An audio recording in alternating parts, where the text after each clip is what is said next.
Bismillahirrahmanirrahim. Alhamdulillahirabbil alamin.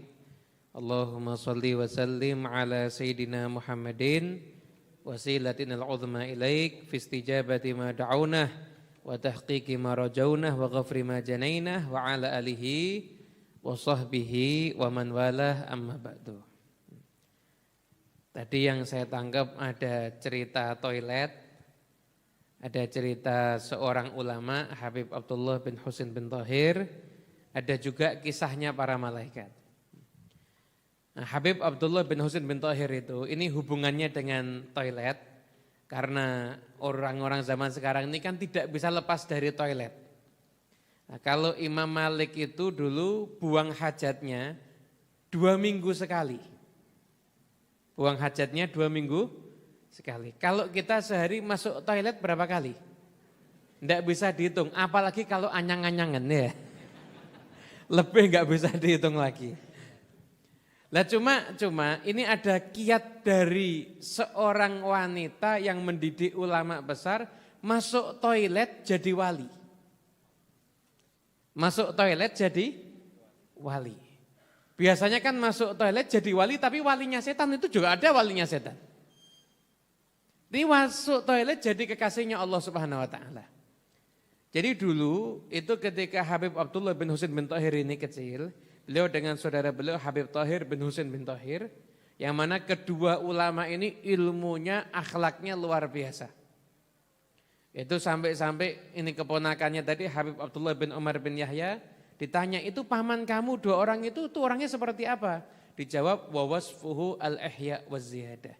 Sifatnya mereka itu seperti yang ada di kitab Ihya, bahkan lebih daripada itu.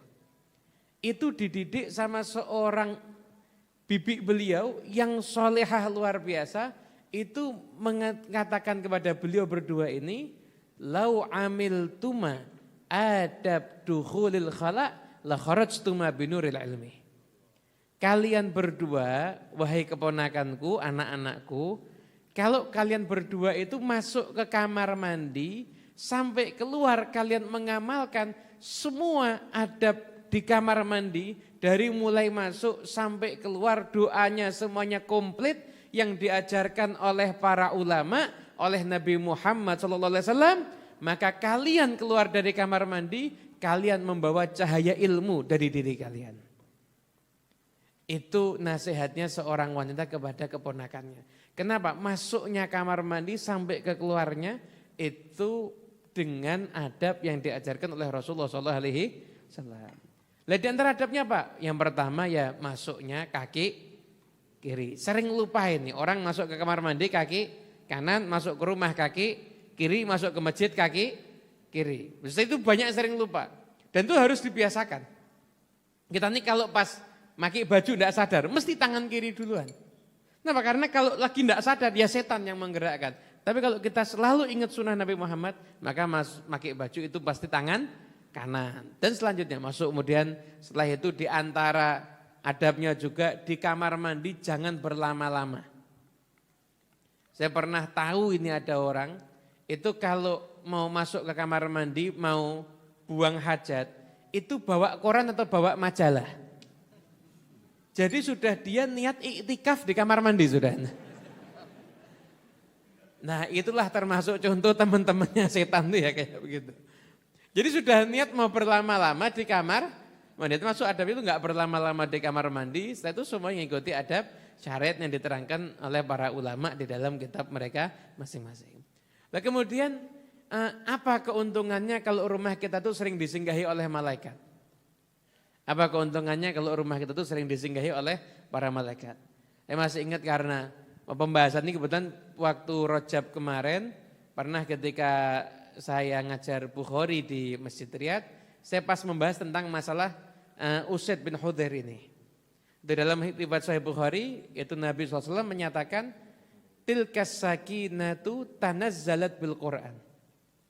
Jadi itu adalah as-sakinah yang turun karena Quran. Nah, kemudian saya lihat waktu itu saya cek di kitab Fathul Bari, apa yang dimaksud dengan sakinah. Jadi malaikat yang membawa ketenangan itu malaikatnya pasti.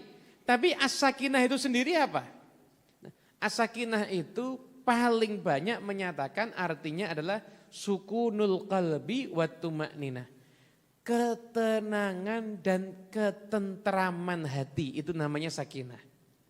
Bukan Bu Sakinah, bukan loh ya. Kalau orang pernah tinggal di Pasuruan itu pasti apa dengan kata-kata sakinah.